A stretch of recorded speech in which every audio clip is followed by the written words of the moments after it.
Okay. One more time. If you're stoked to hear from Tyson Fotheringham tonight, please make some noise. Don't be soft on me. Guys, I cannot be more stoked for tonight. Tyson, he's one of the most electric people at our company and truly like one of the best teachers, trainers, and managers that we have ever had come through the company. So could not be more stoked to hear from him. This is week 5 of Grit Boot Camp, guys. We've heard from some phenomenal trainers so far.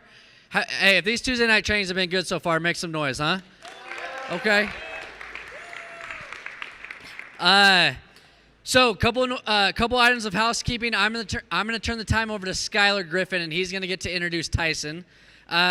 So really quick, housekeeping wise and schedule wise, guys, a couple dates that are super important. Write them down if you need to. Put them in your phone, whatever. For those of you guys who are vets that are enrolled in our Golden Door laboratory, we actually somehow the schedules. Harambe was involved, and we get to hear from Tyson tomorrow. So all of you vets who are in the Golden Door lab, you'll get to hear, aside from the basics tonight, some of the sauce that Tyson has to share tomorrow. So that's tomorrow at 3 here at Grit HQ. Next week, we have week 6 of Grit Boot Camp. We get to listen and learn from Ryan Winfrey. Guys, Ryan Winfrey was a rookie Golden Door 2 years ago. He Golden Doored this last year, and then I think that we're going to see this guy go on to have one of the greatest careers ever in door-to-door. And so he's going to go over mastering switchovers. So what that means is you're going to learn how to sell people who already have a different company. So you're more or less learning how to upgrade those people to the company or the service that you're selling. So next week, 7 p.m. on Tuesday, don't be late. Ryan Winfrey will train here at HQ. Guys, Grit University, it's still out. The first version is still out over the next 2 weeks. We'll drop the second half of Grit U when we switch to a different platform called Rippling, which I told you guys about last week. Guys, if you haven't taken Grit U yet, really quick, show of hands, who has taken Grit U? Okay, I love it. More than last week. Guys, if you're coming to these weekly and you want to get the most out of it, take Grit U. Take Grit U. It will give you a basic foundation understanding of everything that these guys are going over, so you'll just have more context. Plus, no one can knock a door until you take Grit U anyways. You're not allowed to knock. So you have to take Grit U before you knock, and I promise in these trainings you'll just get so much more out of them if you take Grit U, because you'll just have all the context. And all the words that they put up on the screen, they won't be foreign to you, right? Like, they will be familiar. So take Grit U.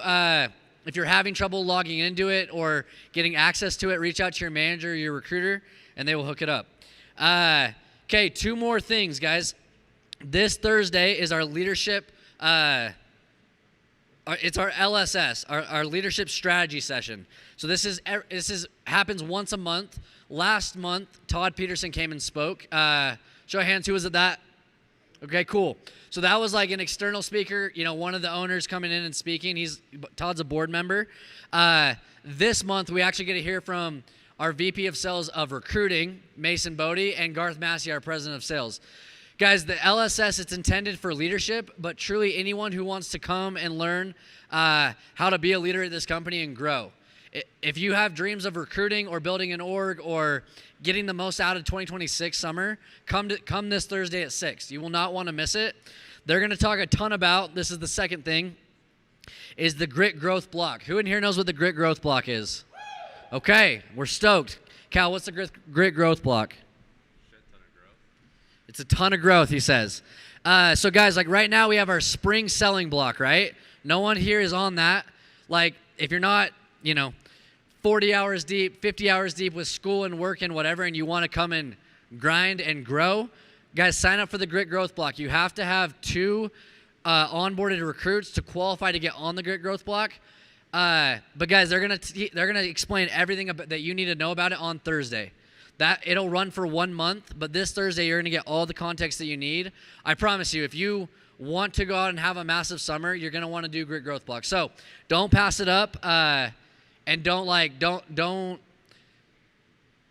take it for granted, right? Like if you want to get the most out of it, I'm telling you, dude, like you're gonna want to be on the Grit Growth Block. So, with all that being said, who's stoked to hear from Tyson, huh? A little bit. Okay, guys, I'm telling you, Tyson. I'm gonna let Skylar introduce Tyson. Skylar's the one that originally recruited Tyson. Guys, Tyson is as good as it gets, truly. He's won 3 back-to-back-to-back Golden Doors. He's a better person than he is a salesman, but he just has so much to share. So with that being said, pay attention tonight, have questions, be involved, give comments if you have them. But again, when you have questions, please ask them. So with all that being said, I'm gonna turn the time over to Skylar.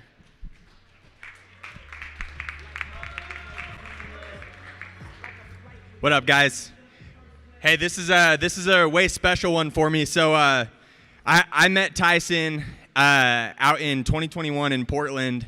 I was knocking for Grit. He was knocking for Vantage. We ran into each other in the same neighborhood. Had a really nice little exchange. That's a quick plug to always be kind and respectful to the people that you run into knocking doors, because someday you guys might actually be working at the same company, right? Tyson and I talked. He ended up coming out and selling on with us that next year, him and all of his guys. It was the last year that I was managing a team out on the doors. We were in Detroit. I saw Tyson go from $220K his previous summer to $400K service revenue his first summer with us. And then I saw him go do 3 Golden Doors back to back to back after that as a manager and running his own teams. Way more important than anything that Tyson has done on the doors is who Tyson is off the doors and the way that he lives his life.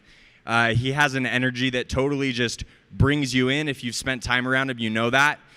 He's so kind and accepting and loving of everyone. He's a man that's always improving. He's literally just gets better at everything he does every single year. And he's someone that always does what he says he's going to do. He keeps his commitments to himself and to his people. And I'm so excited for you guys to get to hear from him. He's someone that I look up to so much. And he's gonna lay it all out there for you guys tonight. And yeah, I'm excited for you guys. So tune in, take good notes. This is gonna be a special one. Tice, all you.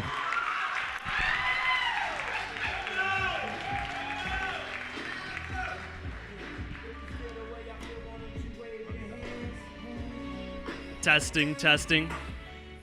You're gonna see my trucks. You're gonna see my trucks. Let's go, everyone. You're gonna see my trucks. You're gonna see my trucks. You're gonna see my trucks. You're gonna see my trucks.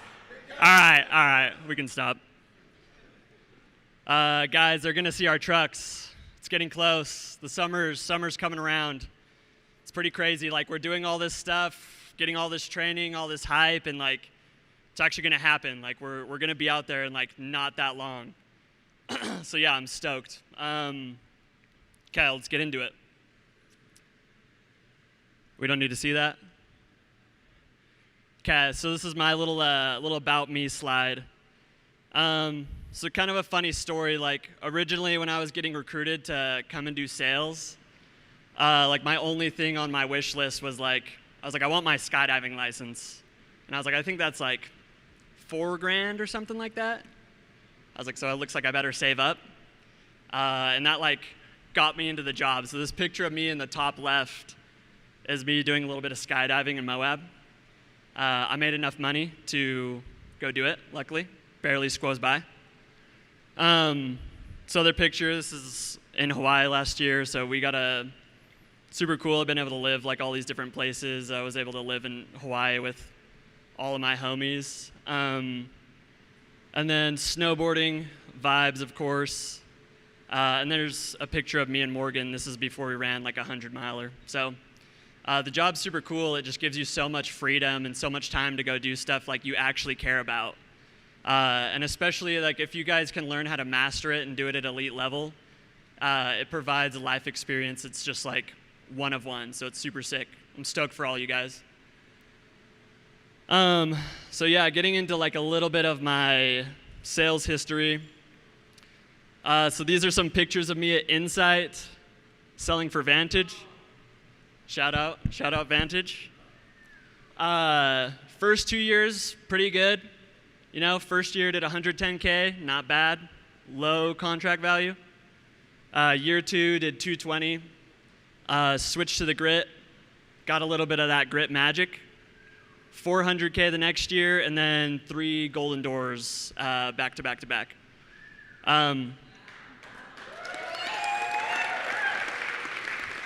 Yeah. It's just interesting because, like, I think a lot of people in here are thinking, like, oh, dude, if I'm not Dallin, like, this job's just not for me, you know? Like, there's probably so many people sitting in here that were rookies that ripped 100K and are like, dude, I don't know if I'm going to do this again. Like, that's crazy. Like, I've been there. I've been the rookie that sold 110K. There's probably, like, a ton of vets sitting in this room as well that have ripped 220K, somewhere around there, and are, like, debating if they should keep doing this. But, like, the thing interesting about my track record is just, like I know what it feels like to be at all these, like, positions. And I also know, like, the things it takes to, like, make a jump to the next level. And for anyone, like, that's totally possible. You just gotta go for it. Okay, next. Okay, so we're gonna recap a little bit of what we've talked about so far. So who in here can give us something, like, super short, super quick about Brock's training? What was, like, the takeaway from Brock's training?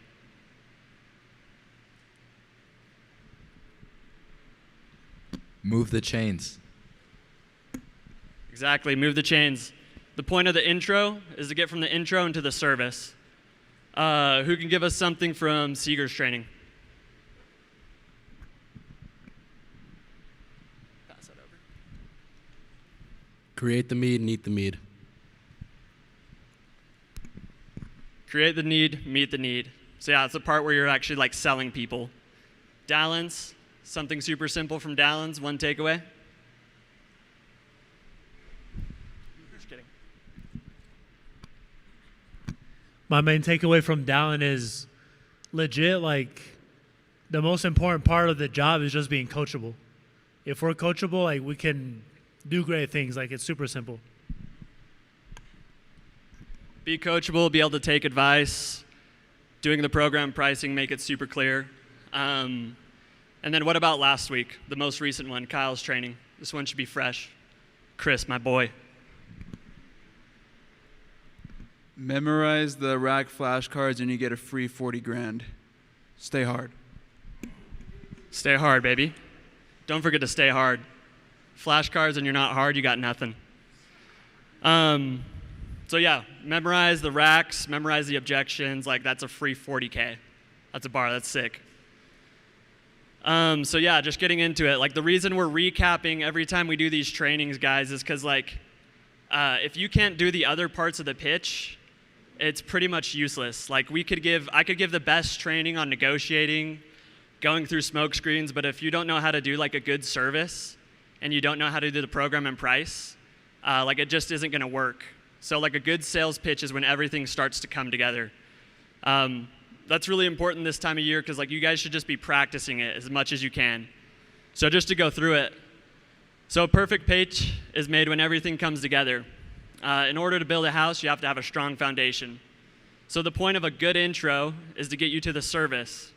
The point of the service is that's the part where you're actually selling people. It doesn't matter what saucy one-liner, how dope your, like, price drops are. If you can't do a good service, you're not going to sell people. So you got to do a good service. And then the point of a good program is to help the customer understand. And now you're ready to get in the ring. So that's the part that we're going to talk about today is negotiating and going through smokescreens. Okay. So what's the difference? We're talking about smokescreens and objections. Who in here can tell us what's a smokescreen?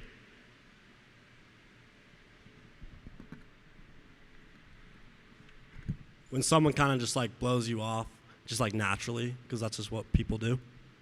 Yeah. Dude, I love that part. Like, him saying that's just what people do. Like, that's just what people do.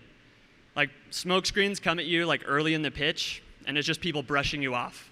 Like, they do not want to listen to you. Like, they just got up off their couch. They're not stoked to hear a presentation in their doorway when it's super hot. So they're just going to give you smoke. That's just, like, what happens. Okay. What's an objection?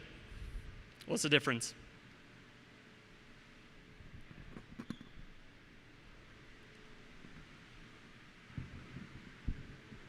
Like an excuse to not buy the product. Yeah. Yeah, that's perfect. And an objection isn't like an excuse to not buy. Typically, objections are going to come towards like the end of the pitch. You're going to resolve them. We're going to use Kyle's training, do the RTAC. So yeah, it's the difference between the two. So we're going to start by going over smokescreens. So smokescreens. Smokescreens, they come at all parts of the pitch. Smokescreens are people trying to say no before they know what's going on. And I just want to pause on that. That's like a really big point because like, guys, people are trying to say no before you even know what's like happening. Getting into the next point, so like, who in here skips YouTube ads before they watch their YouTube video? Everyone. Like who in the right mind would watch all of the ads before they watch their YouTube video? You would be insane, dude.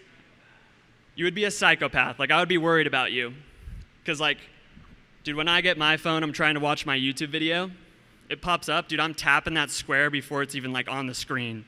I'm just like smashing that thing.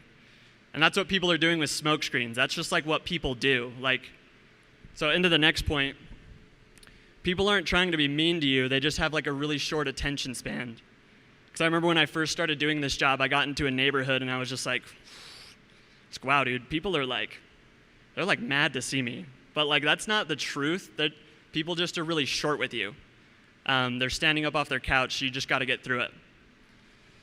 And the last thing, so smoke screens, they're like speed bumps. They're going to hit you with a smoke screen during the pitch, and you're just going to go over it, and you're going to keep rolling. And we'll get more into the details of like how you're doing that, but smoke screens are speed bumps. So the law, here's a law for you guys. Do not let them tell you no before they know what you're doing. Like, that is just like a mantra that I'll repeat to myself all the time when you're on the doors, is I'm just like, people can't tell me no. I'll get out of the way. People can't tell me no if they don't know what they're doing. Like, they have to at least hear my service, and then they can tell me no. And like, that's just a choice you guys are gonna make to blow through those. So we're gonna get into some examples of what smoke screens look like. Tice, real quick, I think you've brushed past it, but like, can you just emphasize or re-explain how often do these come up? Like, is this an every door thing? Is this like every person you talk to? Is this like ever so often? Can you just speak to like how familiar this group needs to get with just the concept of smoke screens? Yeah, this is a every door thing. Literally, it would be like someone watching their YouTube video ad before the YouTube video. Like, no one does it. So like, you can have the expectation that probably every person that you bump into is going to give you some form of like a smoke screen. And we'll go over like specific examples, but they're always like the same stuff. Like it's always the same thing, like over and over. Okay, so like the first example we have, this one, you guys are gonna hear this so often. Like, who in here has sold before and who's heard that the person's too busy and then they end up selling them? Like, that's just like every day. You get that every day. So, hey man, I'm really busy. That's not true, dude. You just got off your couch to come open the door. Like, if you were super busy, you probably wouldn't have got your door. So, like, it's smoke. It's not true, it's just smoke. Dude, I'm not interested. You guys are gonna get that so much. But once again, it's smoke. Because, like, how can they know if they're not interested if they don't even know what you're doing yet? So it's just smoke. Can I get a card? Like, dude, people don't want cards. Have you guys ever got a card? You just throw that thing in the trash can. I have a drawer in my house that's like full of cards because like no one's gonna keep a card. So it's just smoke. Can you come back later? Like all the time. You're not gonna go back later. They're not gonna be waiting for you. It's just smoke. So these are the do's. This is how we get over smoke screens. So what you're gonna do is you're gonna acknowledge and redirect. So what that means is like you're not just gonna totally ignore the customer. You're gonna head nod and like show them you're listening, and then you're just gonna keep going in your pitch. That's why I call them speed bumps, is because they're gonna try to pull you out of the pitch. You'll say something like, "Oh yeah, dude, I'll be quick for you," and then you get back into the pitch. And we'll go over like some phrases you guys can memorize just to cover that. So yeah, treat them like speed bumps. Acknowledge and redirect. So If I'm you guys, I'd probably take a picture of this, because I promise you're going to get out there, and someone's going to go, dude, I'm not interested. You're going to be like, oh, frick, dude, what do I say when they say that? Like, I can't remember. There was like this one thing I could say. So yeah, just take a picture of this and like practice these. You can memorize these so you guys are prepared for it. So yeah, just to piece them together. Hey man, I'm really busy. Yeah, for sure, dude. I'll be quick for you. Like, it works every time. I'm cooking dinner. I'll be quick for you. And then I get right back into it. It's goated. I'm not interested. For sure, dude. Just so you know what's going on. That was one I learned from Adam Hayron. That line's goated. Like, it'll always get you back into the pitch. Dude, my lawnmower just blew up. Yeah, dude, just so you know what's going on. And I just get him right back into it. Can I have a card? Yeah, I don't have any on me. Reason I'm here today. And then I'm back into it. So notice how all of these have like a really common thread of like, I'm acknowledging what they're saying, and then I'm just putting them back into it. So it's a speed bump. I just go over it every time. Yep. Then it just sounds weird and it's really rude. Could I have a card? We do 3 things for you, sir. We do your eaves, the base, and the yard. So like, when I'm going through Smokescreens, I'm not making people angry because like this follows all the social cues. They're heard, I'm listening, and then I'm putting them back into the pitch. So that's why it's acknowledge and redirect. Not just redirect. You got to acknowledge it. And that could be a head nod or just like a, okay, yeah. And then you just get back into it. So some don'ts. Things to avoid here. So don't talk too much. Other thing to avoid, don't try to solve the problem. Like, I've listened to recordings where people come out and they're like, dude, can you come back later? Oh, well, yeah, like, what time are you thinking? Like, after dinner, probably? Like, no, that's not going to work. The point is to get over the speed bump and just get back into your pitch. So it looks more like, can you come back later? For sure, dude, I'll be quick for you, and then you could get back into it. You could literally use any of these for any of those. So yeah, don't try to solve their problem for them. Okay, so what are some takeaways from Smokescreens? If you guys remember the law from Smokescreens, people are going to try to tell you they're not interested before you've talked. So what's the law with Smokescreens? Don't let them tell you no before they know. Guys, they can't say no if they don't know what's going on. And that's just a rule you're going to have to follow. Okay. How do we handle Smokescreens?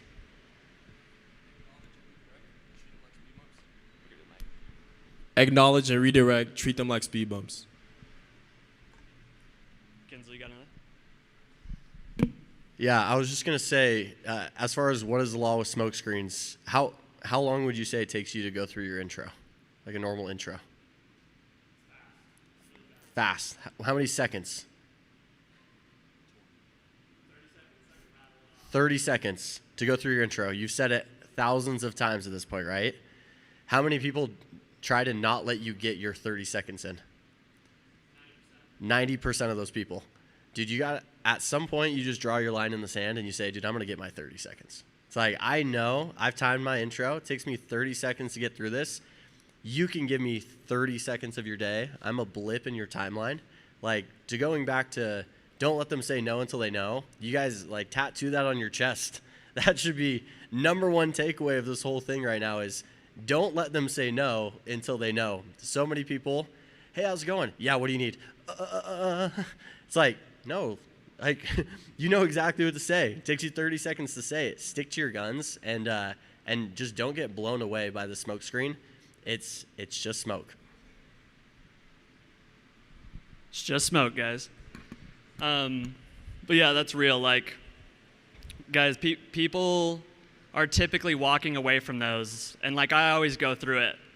Like I'm just expecting speed bumps, so I'm chill to go over them.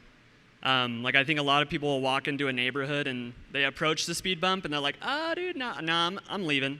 Like I always go over that, and I'll just repeat to myself. I'm like, silly things. I'll be like, I'm the hammer, not the nail. Like, I go through this every time. Or like weird stuff to remind myself, like, these guys can hear my intro. I'm going to get through it. So yeah, it's good. Sky or Tice, really quick. Guys, what he was just really saying of like, I'm the hammer, he's the nail, right? Like, it's little mental tricks like this. Because Tyson, could you just speak to like most of the neighborhoods that we knock, they've been knocked tons of times before we get there, right? And so, do these smoke screens work on other reps? And if so, like, how do you view, like, how is your perspective of these smoke screens different than like the normal door-to-door rep that just gets punted off a porch? Yeah, most door-to-door reps, pretty much every company you knock behind, like they're gonna approach the door and they're gonna get booted. They're probably gonna take one smoke screen, maybe two. So your job just has to be to make it further than the last guy that came through. And like every neighborhood I go into, I'm really confident because I'm like, oh dude, I know the smoke screens scared the other kid away. I'm actually gonna get through the smoke screens. They're gonna figure out I'm doing pest control and it's a good service, and they'll probably sign up. And like, that's how you go behind someone, and I'm knocking behind 3 other door-to-door reps, and you put 6 to 10 deals behind them. It's just because like those guys aren't down to go through the smoke screens, and like, I am. So like, if you guys have to repeat that to yourself, just like, I'm the hammer, not the nail. I'll say things like, dude, it's water, I'm Gore-Tex. Like, I'm just like hyping myself up all the time. And I'm like, bro, I can take this. The last guy, he couldn't hang, I can hang. So like, I'm just rolling with that all day.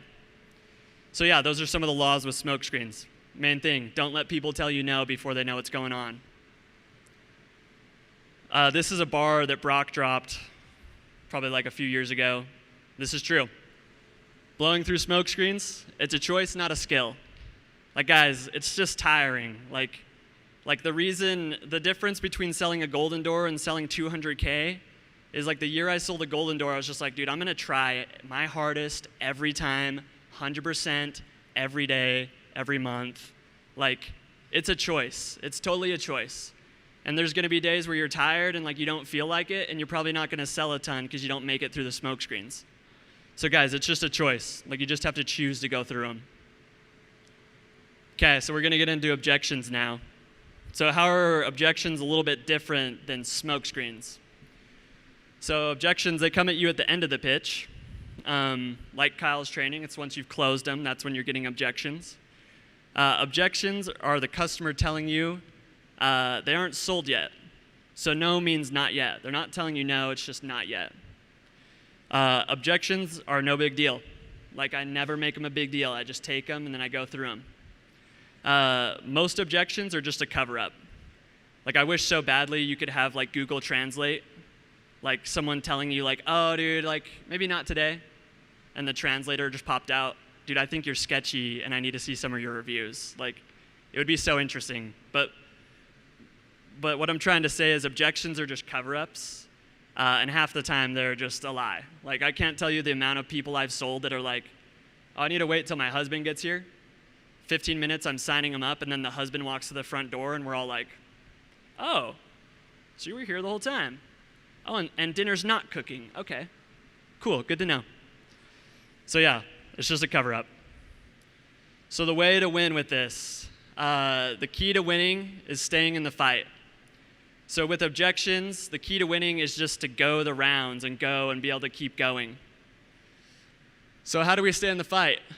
Don't drop your pants. This was actually supposed to be edited, I think, but this is funnier.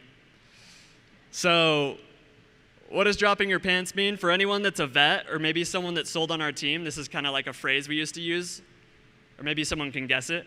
What's dropping your pants?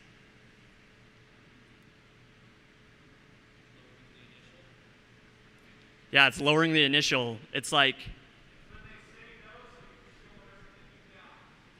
it's when they say no and you show them everything you got. Dropping your pants is anchoring at minimums. Dropping your pants is doing a Hail Mary rack where you do $100 off and then take it all the way down. So if you guys had to guess, why do we not want to drop our pants? What's bad if you roll out minimums? What's the problem with that? You have nowhere to go. You're pinned. Like, you guys don't have anything after that. If you go out there and you, drop your pants, then like you have no negotiating room and you're just stuck. And then they're gonna tell you no, and you're like, well, I just don't have anywhere to go after this.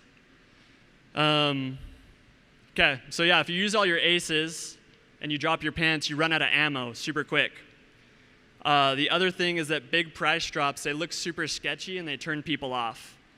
Like there's nothing weirder than going up to someone and being like, yeah, dude, it's $100 off, so it's like $1,200 for the year. And then like they say no one time. You discount the reoccurring price to the lowest it can go. You discount the initial to the lowest it can go. All of a sudden the customer's like, wait a minute, this was $1,200? I said you no, and now it's $600? Like, what the heck? Like, that's kind of weird. But like that's just like sketchy and it turns people off. So that's why we want to like avoid that. So getting into like the flow of price drops, this is something super good. You guys should take a picture of this. So this is kind of showing like the flow of ammunition that you should have. Like guys, you should be able to go at least 11 rounds with each person. Because like most deals, I'm closing them after I've gone like probably 6 or 7 rounds with them. So you're just not going to close people if you're only going 1 or 2 rounds and you're doing these Hail Mary racks. So like the way this would look, 1 to 2. So 2's got this little anchor emoji because that's where we anchor at. So yeah, dude, we're doing $100 off because the trucks are here today, blah, blah, blah. And then you guys want the garage Tyson, done. For those that are new, they're not going to understand what this format means. Oh, yes. What's the first number, the second number? What does BIMO mean? Just so that they can follow along and it can make the most sense. Yeah, so the layout of this, these over here on the left side, so these are the initials. This is what you're charging on the initial service.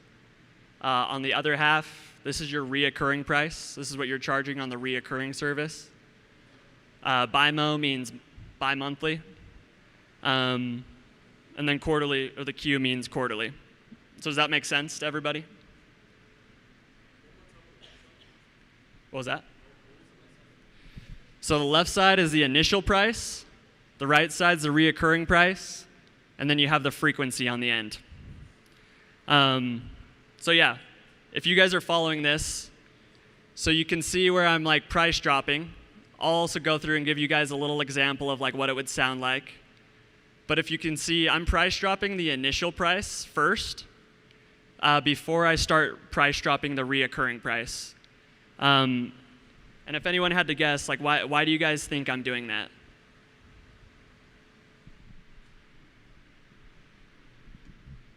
Because reoccurring is where you make the money in the long run. Exactly, yeah. I'm doing it so I can keep my contract value up. Like if someone says no and you guys start dropping the reoccurring, your contract values are going to go super low. So what I'm always doing is I'm using the initial price and I'm acing on that before I get into the reoccurring price. You're going to be able to have a higher contract value that way. So yeah, kind of what this would sound like would be something like, so it's $100 off because we're here today, and I'm going to anchor there. They're going to tell me no. What's an objection you guys know? I want to talk to my wife. Okay, dude, well, let's do this. I'm sure your wife doesn't love the bugs. I already have my truck out here. Besides that, the bugs are going to get worse as it gets hotter. So I'm just going to take another $100 off of that first one for you. So it's going to be $199. And then I'm going to include the patio and the interior for you guys. And then while my technician's here, you guys want the garage done as well, right? And I'm going to reclose. After that, what's going to happen? They're probably going to tell me no again. But I got ammunition so I can keep going through it. So what's another objection? I got to think about it. Yeah, dude, you could think about it. I'll show you this, though. These are our reviews on Google here. We have 4.9 stars, tons of good reviews. Besides that, the bugs are going to get worse. So let me do this, man. I'm just going to waive the startup fee for you. I'll just start you at the regular monthly price. And that way we can get it done today. And then I'm assuming you guys still want the garage done, right? They'll say no again. Parker, what's another objection?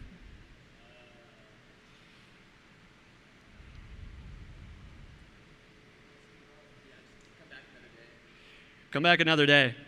Dude, yeah, I could totally come back. The reason we're wanting to do it now is just so we can do it before the bugs get worse.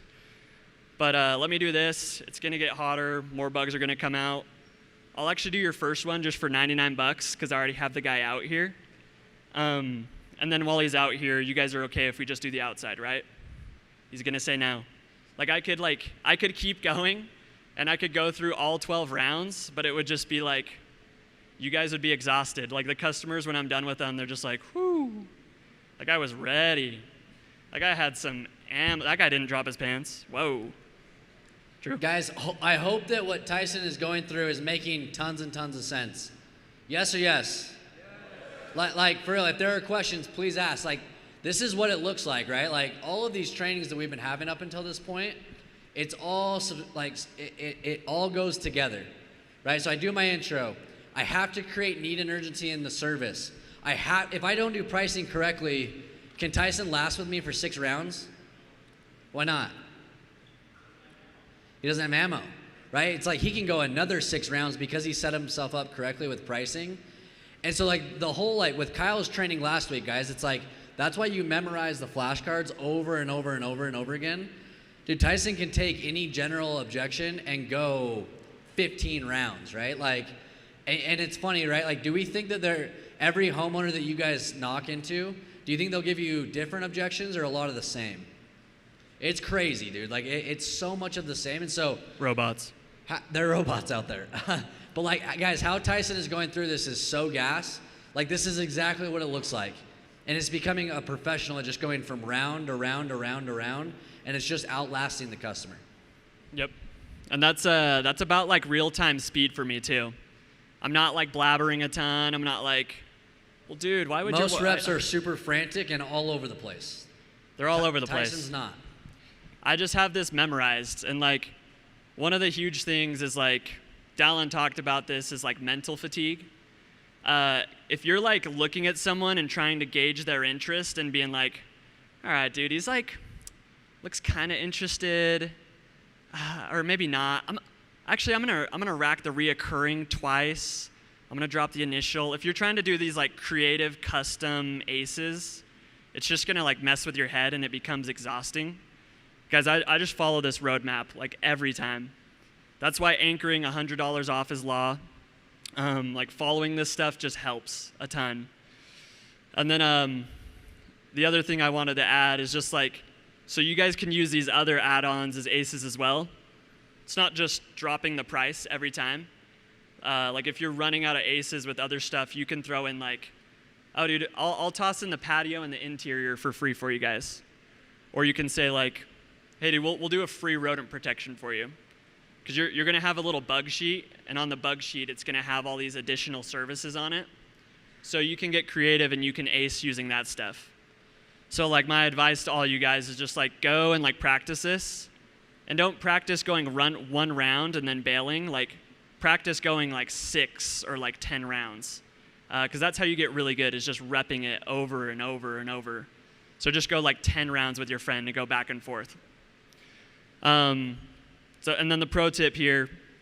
The pro tip is to use a business reason for why you're dropping the price.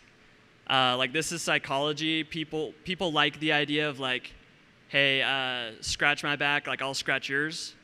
It looks super sketchy if you're just homeboy says no. All right, dude, how about another 100 off? No. All right, 20 off. No. Tell you what, man, 69 bucks. That's just weird. People don't like that. So if you're missing on this, you're gonna seem sketchy. So the pro tip is giving them a business reason. I have an example that can show you guys this, but if you notice every time, I say the same thing every time, I'll just tell them dude, yeah, I'll do another 100 off because my trucks are already here. I'll take another $100 off. He'll say no. Dude, because my truck's already here, I'll just waive the initial fee. No. okay, because my truck's already here, I'll just do it for 69 bucks. So you don't need to have all these fancy business reasons. It's just because your truck is there. If they can do it today, it helps you out. Scratch my back, like I'll scratch your back. So it just helps it make sense to the customer. So yeah, this is nice. This kind of breaks it up so you guys can see what it looks like. So let's see. Brock, you want to be my customer?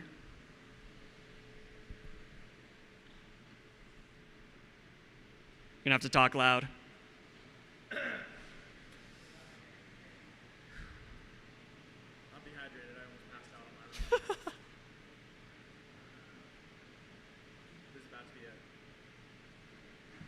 This is about to be a battle, a fight. Notice how I'm squared up to him. No, I'm just kidding. I don't do that. Yeah. All right. And then you want the garage done? It's free if you guys want it. Yeah, I mean, if we were to do it, but I just need some time to think about it. Maybe you could, like, give me a card, and I'll call you guys back. Yeah, dude, totally. I don't have cards on me now. The thing is, too, if we wait longer, the bugs are just going to start to get worse. And it's going to get hotter, so they're just going to come out more. I'll tell you what, though. Let's do this. Because my trucks are already here, I'm actually going to knock another $100 off for you guys. And we can just get it done today. And then I'm assuming you guys still want the garage done, right? Should we go another round? So it'd be $100 off. So it'd be $199 for everything. Yeah, $199. Okay. Yeah, my wife will be home at 6 tonight. I just want to make sure she's on board with it. I mean, it sounds good. I just got to check with her. Okay. Well, let's do this. I'm sure your wife, she's probably not a huge fan of the bugs, right? No, she does not have a favorite bug. No, dude. Yeah, no one likes them. Well, let's do this because, like we were talking about, it's just going to get hotter. More bugs are going to come out. I already have my trucks out here. We'll just get it done so she's super happy. I'm actually going to waive the startup fee for you. So we'll just start you with that regular price. It was $179. And then I'm assuming she would want inside the garage done, right? Yeah, she would. Okay. I could keep going. Like, I could go. This thing's echoing. Let's do one more. Let's do one more, sure. Yeah, I mean, it sounds good. Honestly, it sounds like a pretty good price, too. I just need a little bit more time to think about it, look you guys up, make sure everything's, like, good to go. And then, like I said, I can call you. You won't be around later on tonight. Just come back after 6, dude. We'll be having dinner. Like, literally just come back. I just want to look you guys up. Okay. Yeah, I could do this for you. So let me show you this here. These are our reviews on Google. So we have 4.9 stars, over 1,000 reviews. That's super good. Let's just do this because I already have the truck out here. I'm just going to do your first one for 99 bucks. And then, yeah, are you guys cool with just the outside or you want the inside done as well? $100? Yeah, first one's $100. All right, fine. Yeah, let's do that. She'll be cool with that. Cool. Pleasure. I could not throw him off. I couldn't do it. But, like, there's not a huge secret to that. Like, I've just done it so many times. Like, I've done it over and over. And, like, that's a good example because usually you're going to go 3, 4, 5 rounds deep, maybe 6. Like, I feel like I'm probably getting most people on 4 objections. Tyson, could I add one thing? Yeah. So when you're giving that business reason and then you're acing them, make sure that you make your ace conditional upon them, like, signing up right then, right? You'll notice how Tyson's like, hey, just so that we can get it done right now, I'll do this, right? Like, hey, I'll take another 100 off just so that we can get it done right now. Because if you just drop but don't make it conditional upon actually signing up, they'll just be like, oh, that sounds good, yes, come back at 6, like I said, right? It's like, you have to make sure, hey, the reason I can do this for you is so that I don't have to come back later and do it later. It's like, hey, just let's do this, just so we can get it done right now. I'll knock another $100 off just to make it a total no-brainer. Sound good? Yeah, let's do it, right? Don't forget that part. Yep. You got to remind people, like, this is a today thing. I'm not just, like, spreading the good word, like, we're doing this. So, yeah, it's super good. Okay, so what are some takeaways from objections?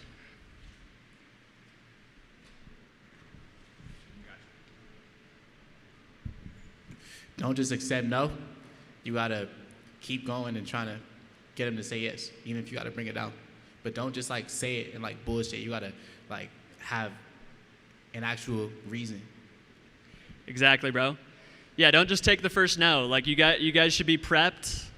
And like, you guys should be ready to go rounds. Like, I've racked people for a solid 45 minutes. We're just like, I'm like, dude, should we sit down? Like, this is getting gnarly. We take a seat. I go another 6 rounds with them. Fine. Hand them the iPad. Like, I'm doing that like all the time. Twice a day, I'm racking someone to like the point where they have to sit down. Don't take the first no. Okay, what else?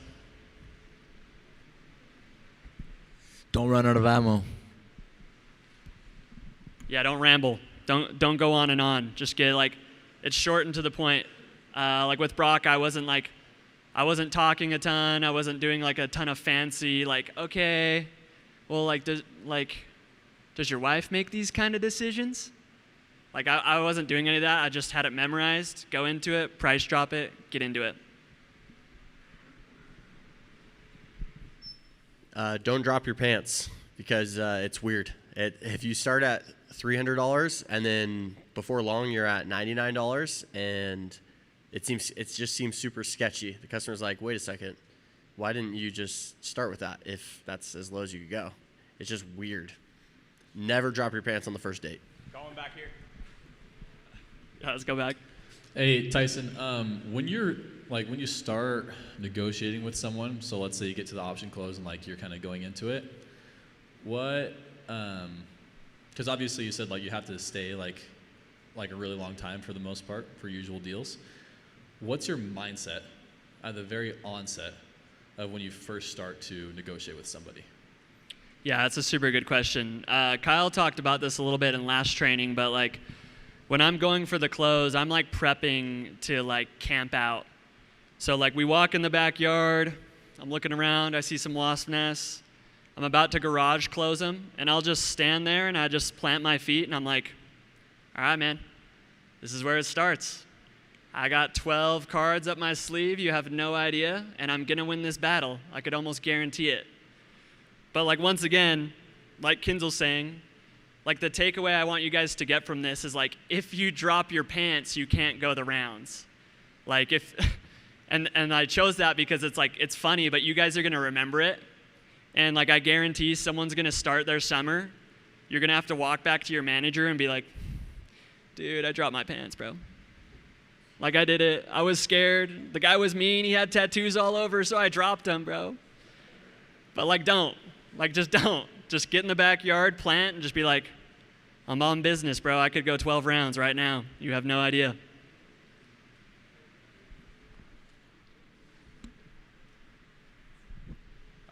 What would you say, like, how many times do you go through all this and you're not able to close somebody, and like, what would your advice be for that? So yeah, this is like, that's a good question. How many times did I go through? So like, the thing is, I will sell most people that I'm racking because I do a really good job on Seeger's training. Like I build a lot of value for them. So usually before I'm taking them in the yard, the person's like, okay, yeah, I think I need this. We just need to come to terms with like a fair price. So if you build enough value and you do it the proper way, you're not going to be spinning your wheels too often. Like you're going to be able to sell people probably 6 rounds in. Guys, that is a total bar, right? Like if you do the setup and like the service correctly and create all the need and urgency in the service, negotiating actually becomes super, super easy. Like Tyson doesn't have a hard time negotiating is what he's saying because he's not trying to create all this need at the end. He's doing it throughout the pitch. So that's gas. Yep. All right, we're going to take one more and then we'll wrap it up and we can do some questions. My fault. I thought we were doing questions already. But could you just speak on like a good example and a bad example in terms of like tonality and body language when racking? Yeah, so like a good example, so what I'm doing is like, you want to be ready and you want to be unfazed. So when people are giving you objections, I'm just standing there and they're saying whatever stuff they're saying and I'm just looking at them like, yep, I knew it was coming, the wife, of course, dude. Yeah, you need to think about it? Duh, of course. And like I'll just be head nodding them and I'm just like posted up, like ready for it. The thing not to do is like, People will sometimes get squirmy, or they act like they're like trying to run away from it, or they make it a really big deal. Is probably the most common thing. I need to talk to my wife. Oh, dude, yeah, totally. I don't want you to go like into the doghouse tonight.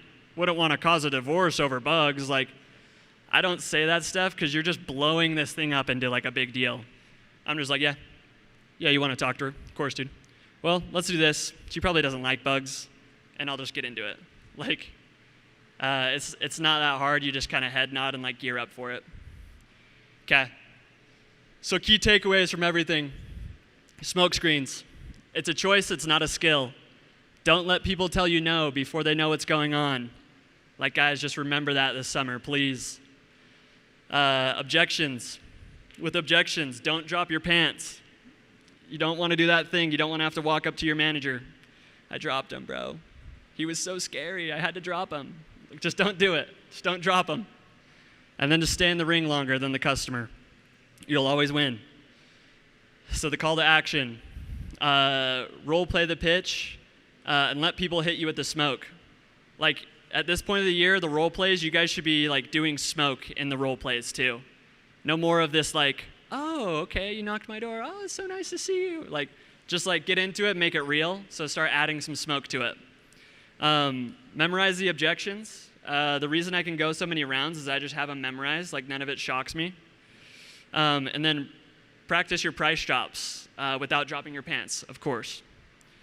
Okay. Now we'll do some questions.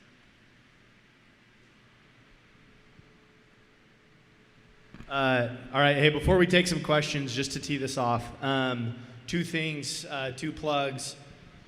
One, on Grit University, in Module 3, there's a section called RTAC flashcards. Raise your hand if you've seen those.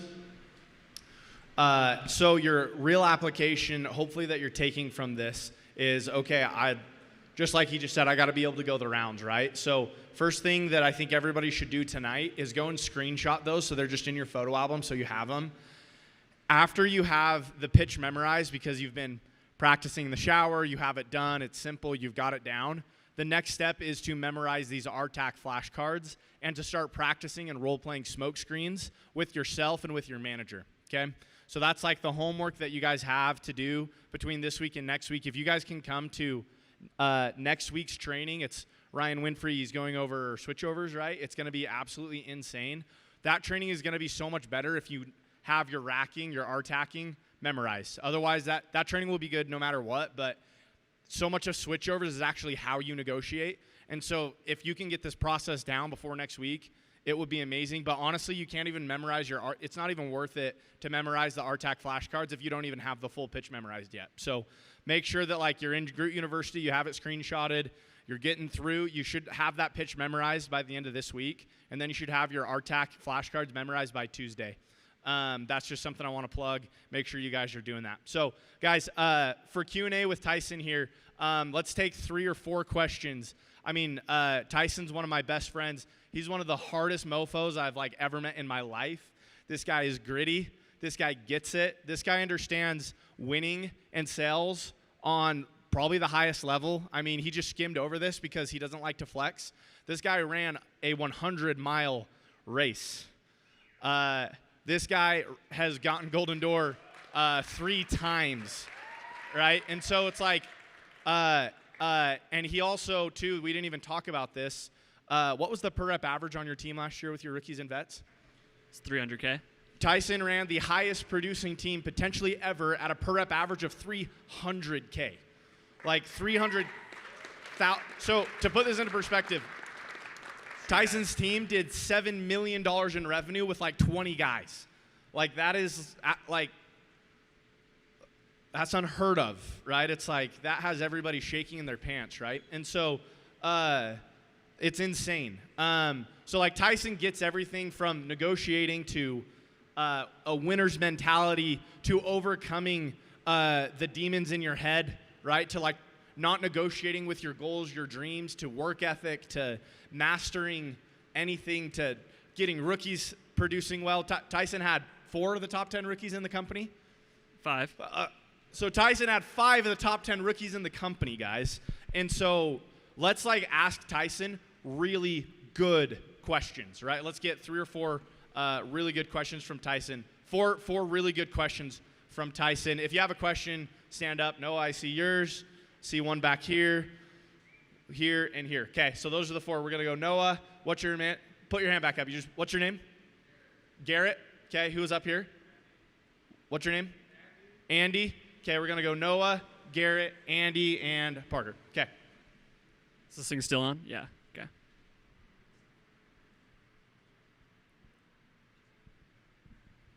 Yes.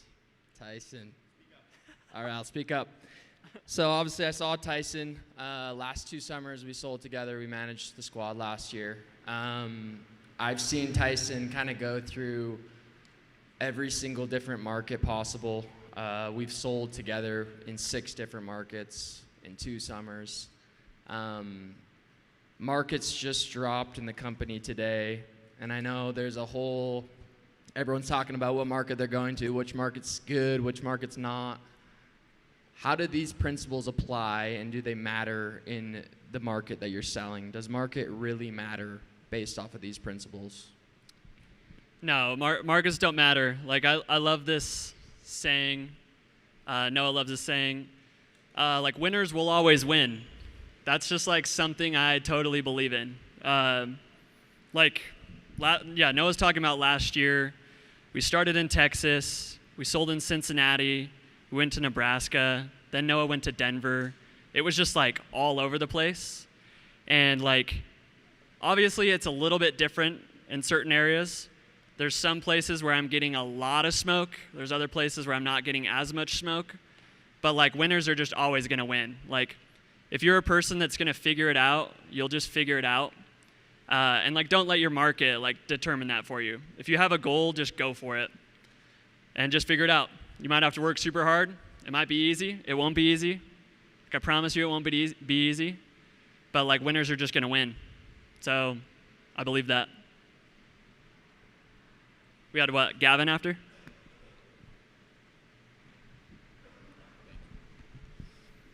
How important is pattern interrupting in the racking process, and what would your advice be to rookies on how to use that? Can you clarify pattern interrupting? Yeah, like making it not feel like you're just going back and forth and back and forth and back and forth, like getting them to play the game longer and not feel like you're just pushing through and pushing through and pushing through, and they feel like, dude, this guy's like they just get angry, I guess. Yeah. The way you go 12 rounds without, like, really making someone angry, because, like, a lot of people that are bad at racking will, like, kind of make customers mad.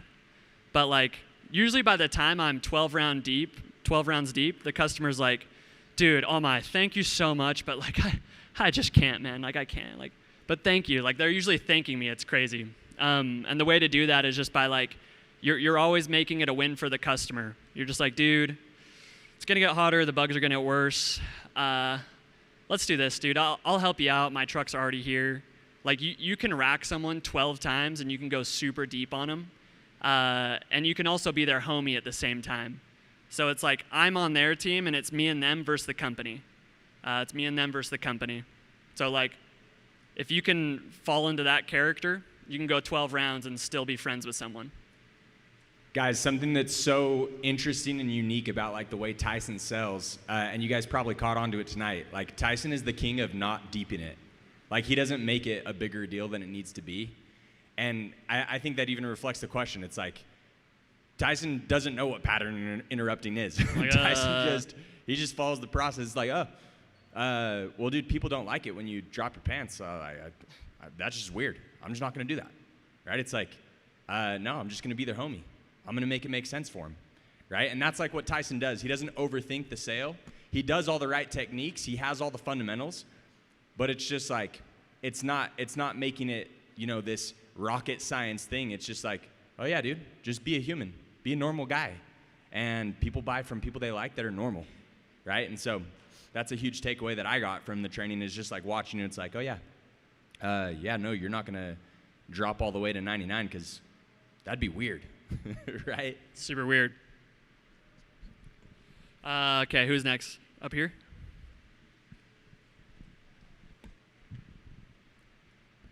do you kind of balance the line between like not dropping your pants and like being able to dictate when they're really just not gonna buy? Like, what cues do you look for? Like, what helps you figure that out? Yeah, my rules with that is like, I have a few rules where like if they fall in one of these categories, I'm just gonna rack them till they like kick me out. So like, the first thing is like if they're friends with me and like we're kind of vibing, I'm just like, oh dude, we're vibing. That means I'm gonna rack you to nothing. Like, it's game on. The other thing is like, if they give me a bug confession, second they give me a bug confession, I'm just like, all right, bro, game on. We're going to nothing. Like, I just know. The other thing would be like if they know someone in my bandwagon. Like, I work with your neighbor Stacy. Oh my gosh, I love Stacy. I'm just like, oh, you love Stacy, okay. I'm about to rack you super hard. This is gonna be crazy. So like, those are my rules, and like, I just don't break them. Like, I just go ham on them. And obviously, if they're like, no, dude, get the freak off my step, I'm just like, all right, not a big deal. I'll leave. So yeah, it's pretty casual. Okay, we had one more question. Oh, we had Parker. Thank you. So 7 million with 20 guys, average per rep 300K, Rumble winners. If I'm not mistaken, while every other team was going out at 8 a.m. during the Rumble, you guys went out at like 12. So yep. I'm asking, what is the blueprint for creating such a high-performing sales squad? I think getting people to buy into like grit. So like, funny thing, Parker was actually my personal tech last year, and he's selling this year, but the dude's an absolute animal. But yeah, like, our team all bought into this idea of like, oh, we're just gonna go do something gritty and like hard just for the sake of doing something hard. And like, the last thing I actually wanted to like tell everyone is like, this job is super cool. Like, this is probably the coolest job ever, just because like the only thing that determines if you're gonna be really good or not is just like how gritty and how hard of a worker you are. Like, it's not a skills thing, it's not a good looks thing. Like, dude, I'm the most like casual, nonchalant guy you'll ever meet, and like, I just like can grind, bro. I can just go like super hard. And yeah, the cool thing about grit is just that like anyone can be gritty. Like, grit isn't like a genetics thing. Grit isn't like, dude, you're 6 feet tall, so you're gritty. It's just like, you're either gritty or not, and you just choose to be gritty. And I think like everyone on our team just chose to be gritty. Like, they were down for that. So yeah, choose to be gritty.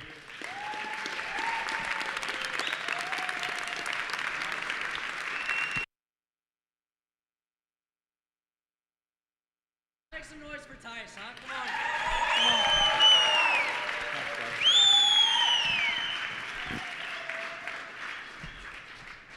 Guys, there's some absolute sauce that has been dropped tonight. This recording, you can access it through your manager. Go back, watch it over and over and over again. Again, guys, like, Tyce is one of the best to ever do this. So, with that being said, we have Little Caesars in the gym. It's pretty blessed, as always. But before, we got a little raffle. So, guys, we're going to do this at the end of every week. At the end of every training each week. Last week, I believe that someone won it, and then they left, so they lost. And I believe the virtual person hopped off early as well. So, before we do this, we hold this real quick. I have the virtual winner. Yeah, a little drum roll for the people virtually, huh? Come on. Weston Mickelson. Weston Mickelson, give it up for him. So, for the virtual prize and then for the big prize tonight, we have a $300 gas card. Who could benefit from $300 of straight fuel in the tank, huh? Okay, we got some college kids in the room. I feel ya. Okay, first, before we raffle off the gift card, we got this dope custom grit hoodie. Hold up that side. Grit Depot, nothing on the back. It's pretty tough, but let's go with the first raffle. We'll go with the hoodie. Let me get a drum roll.